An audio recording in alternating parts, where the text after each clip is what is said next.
Hello friends, કેમ છો? બધા મજામાં જશો તો ફાઇનલી અમે જઈ રહ્યા છીએ દ્વારકા. ટ્રેનની રાહ જોઈ રહી છું કે ક્યારે ટ્રેન આવશે. તો સાથે જઈને બીજા ફ્રેન્ડ સર્કલ પણ છે સાથે. તો હવે ટ્રેન ક્યારે આવશે એની રાહ છે એમને બધાને. તો વહેલી સવારે હું પહોંચી ગઈ છું દ્વારકા. તો દ્વારકા પહોંચતાની સાથે જ હું બીચ પર આવી ગઈ છું. તમે જોઈ શકો છો સવારના સનરાઈઝ થાય છે તે પણ જોઈ રહી છું અને મસ્ત વ્યૂ એન્જોય કરી રહી છું. ફ્રેશ થઈ ગયા છીએ અને જઈ રહ્યા છીએ બેટ દ્વારકા તરફ.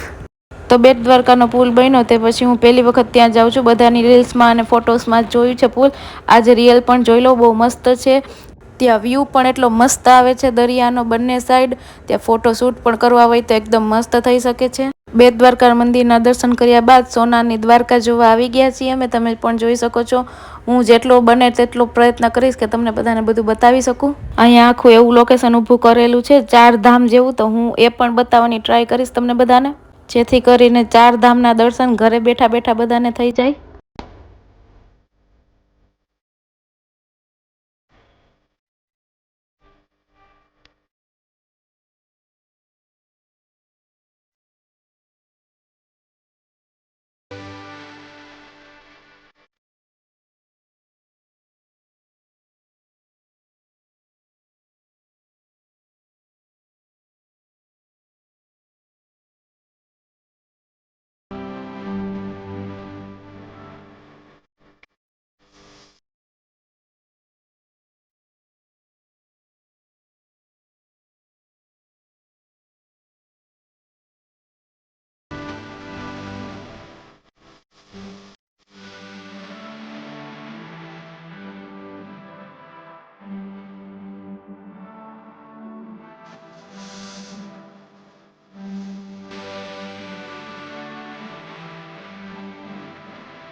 ત્યારબાદ હું પહોંચી ગઈ છું શિવરાજપુર બીચ. તમે જોઈ શકો છો પબ્લિક પણ બહુ બધી છે.